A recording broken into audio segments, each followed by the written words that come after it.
Hello and welcome back to the KCC channel. I'm Rob and today we'll be jumping into NuclearRevenge. Before we start, please hit that subscribe button and click the notification bell so you know when the next video goes live. Our story today comes to us from Adorable Joke 6324. Want to promote friends and family instead of knowledgeable current employees? Okay, then I'll shut the facility down. Let's jump right in. I thought about this one for a while before posting it, trying to decide if I wanted to, and if so, where it should go. Finally, after looking at how it all played out, it clearly belongs here. Sit back, as this is going to take a bit to lead into everything and why it happened. Just to set up some background, I was working for a privately run correction facility, PCF for short and anonymity, and had been doing so for nearly 10 years. Names will be omitted for anonymity reasons, even though the facility is now long since closed down. The pay is nothing like what state or federal employees get paid, and it was a constant show of being short-handed. I worked my way up through the ranks from being a frontline officer in the units to visitation sergeant to shift commander and finally security specialist. Bear with me, as this does take a bit to explain why the upward steps came. When I was a floor officer, I worked with others assigned to the same unit to get a general code of conduct going. Example, what we would expect out of the offenders and what we would let slide within reason.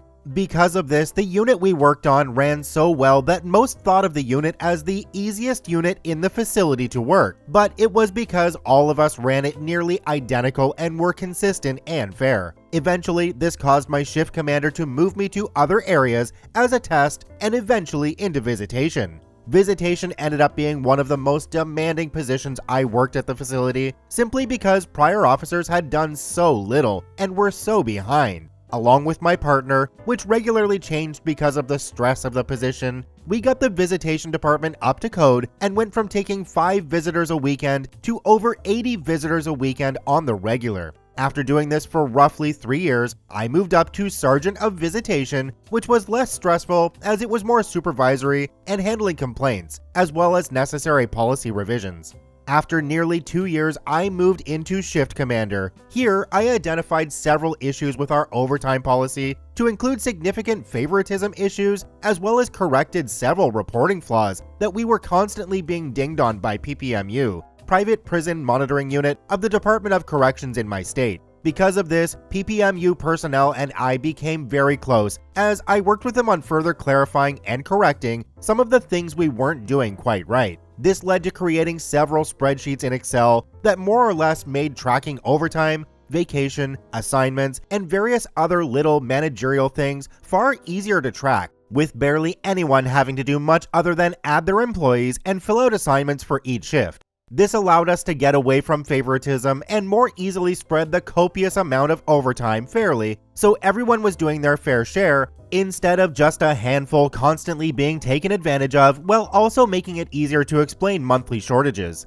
Higher ups loved it, PPMU loved it, and many of the overworked frontline staff were delighted by it cause it allowed them to finally get some rest after 16-hour shifts, while others hated it cause they couldn't skate by under the radar without doing their share of mandatory overtime. Part of the new hire agreement was signing you understood there was mandatory overtime and refusal could lead to disciplinary up to termination.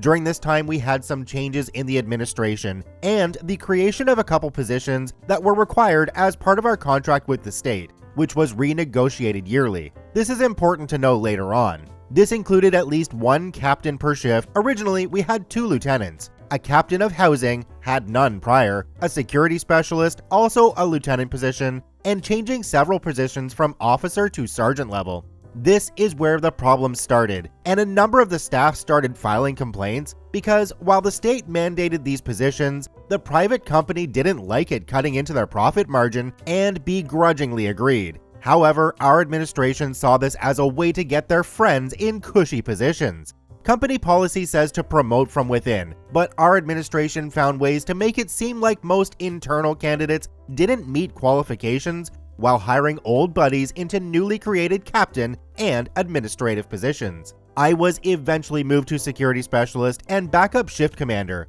My new role was creating facility-specific amendments to administrative regulations to ensure we were following the purpose of administrative regulations. This entailed how our equipment was managed, key set permissions, restrictive housing unit, visitation, perimeter security, and making sure all guests, visitors, vendors, volunteers' entry policies were followed to include mandatory background checks. I also ended up taking over several other Excel spreadsheets that were required to show each department in the facility was accordingly staffed the required hours per our state contract agreement. It was quite the handful to say the least, and by closer following the administrative regulations, I was quickly making more enemies as a lot of the issues started showing how incompetent the administration was, namely the major, housing captain, and one of the other captains that were buddies the major got hired on. As security specialist, I reported directly to the major, deputy warden, and warden, as well as by extension PPMU. We had regular meetings to discuss issues and how to remedy them. Then it was my job to author the adjustments so the major could review and sign them, along with the warden, before they went into effect. By this time, I was the sole manager of no less than 5 major Excel spreadsheets in the facility used in various departments, all of which I trained each in those departments, to include major and captains, as it was to eventually become their responsibility to manage them. This included giving them encrypted passwords if those spreadsheets ever broke or corrupted, as Excel is known to do on occasions. However, this didn't happen, and I was constantly the go-to in order to get them fixed. After a couple of years of this, in comes the private corp to renegotiate the contract, and suddenly, my position responsibilities get reorganized into their respective captain or major responsibilities.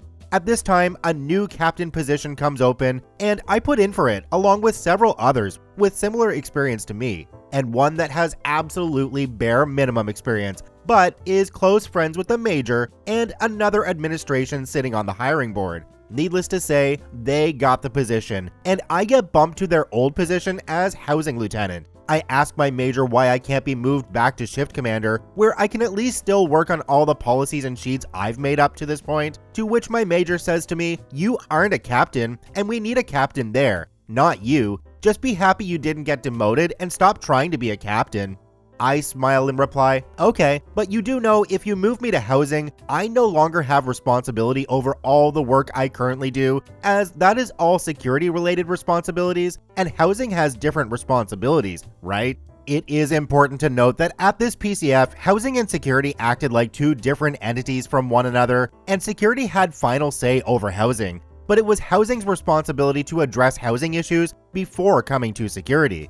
This meant moving me to housing lieutenant instead of back to shift commander would mean I no longer had any right to correct them when they weren't following the policies I had written prior, and certainly meant I had no responsibility over any of the spreadsheets they managed. "Well, that is how it works here," the major replied. "You just didn't get the captain position. I'm sure we chose the best person, and there will be no issues. Just do what your new position is, because you aren't a captain, you're a housing lieutenant, and you will do only what is part of that position's assignments."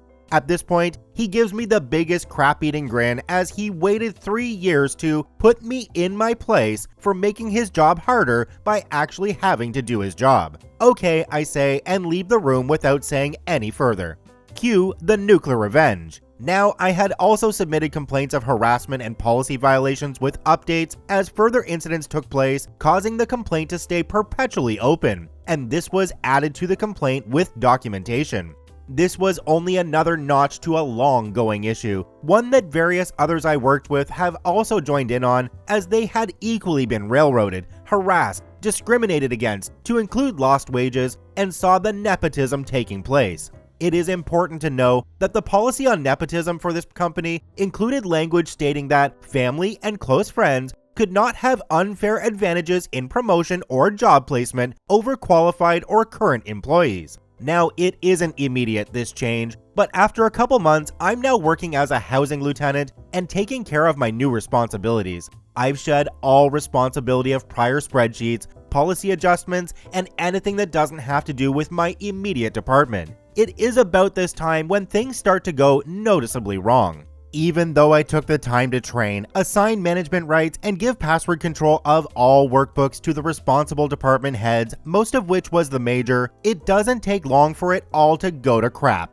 The new captain doesn't know a thing about Excel, let alone any of the reporting software a shift commander has to use, sometimes multiple times a day, is very lacking in knowledge of AR, and quickly gets various offender and staff complaints.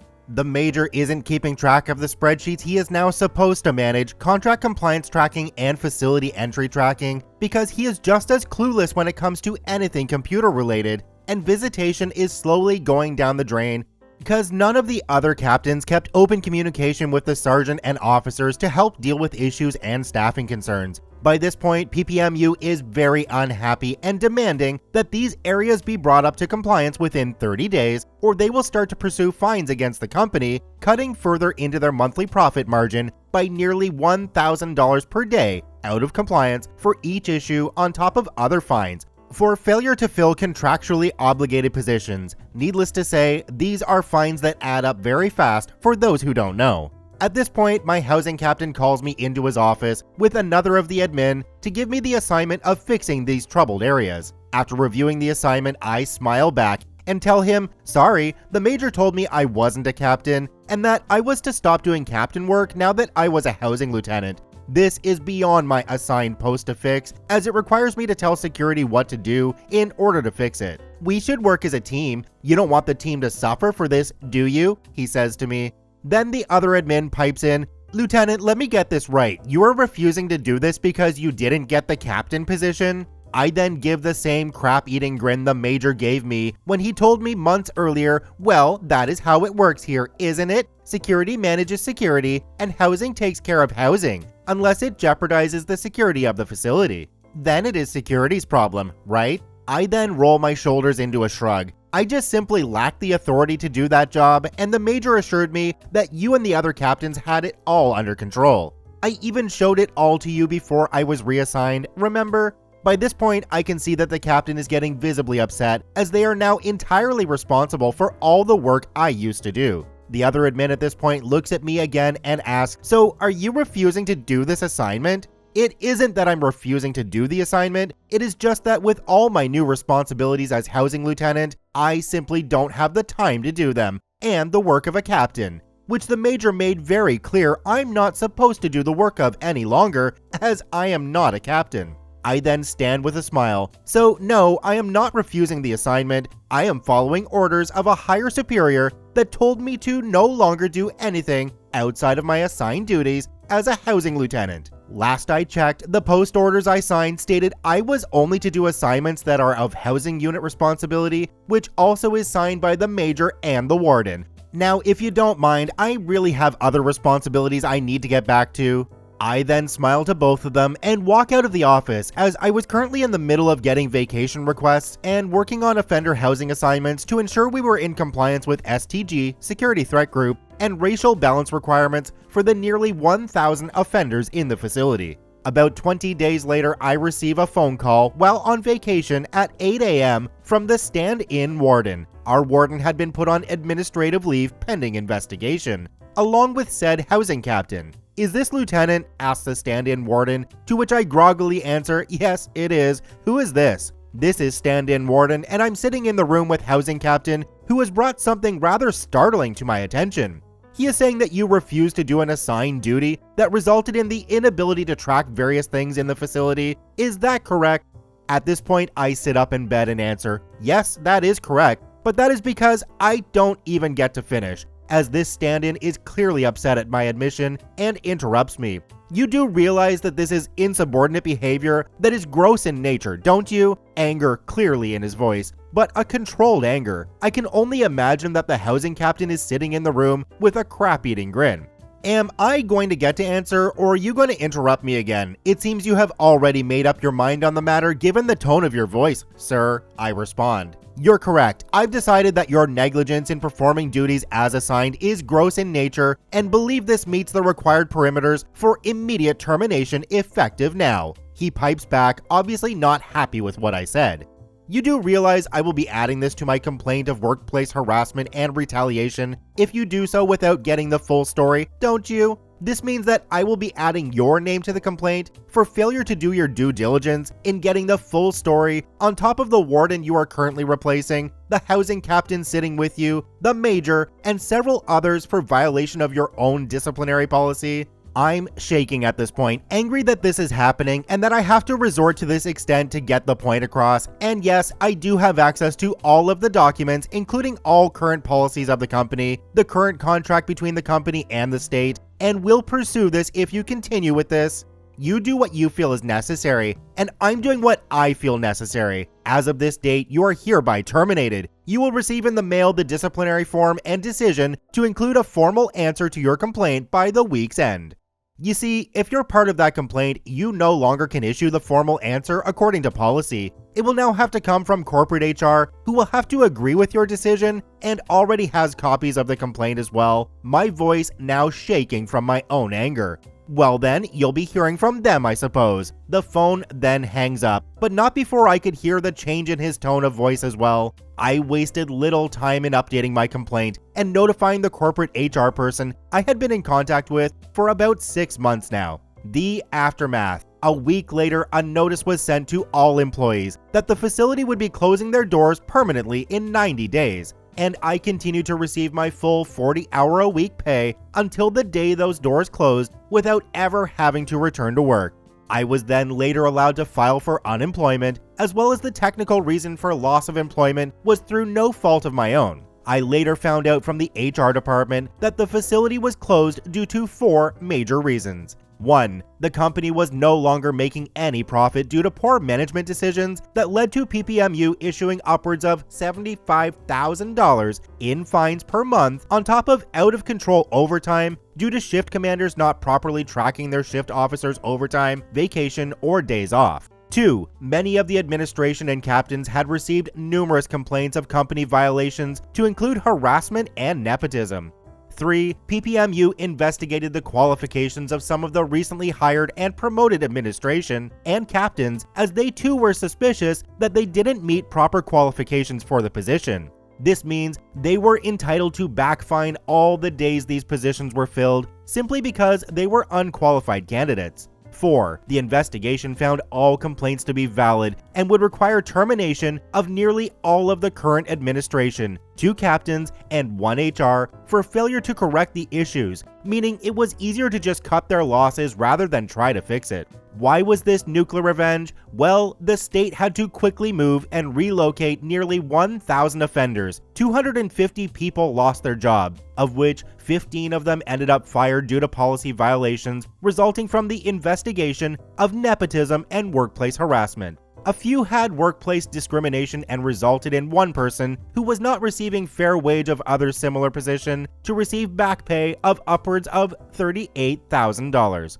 My start of complaints led to others filing complaints for similar reasons in the nearly 2 years leading up to this, adding to documentation of the issue that resulted in the closure of the facility. Even knowing the impact this had, if I were to live through it again, I would have still done the same thing. OP posted a little follow-up in the comment section down below. It says, I quickly transitioned into a job far less demanding for a break and have been there for some time now. I may go back to corrections in the future, but for the time being, I am more than content in the less demanding job I have now. However, I certainly will never work for a for-profit corrections group again. If the location wouldn't have been as convenient as it were in relation to where state facilities are compared to where I live, I probably would have only spent a couple years there to get experience and then move on.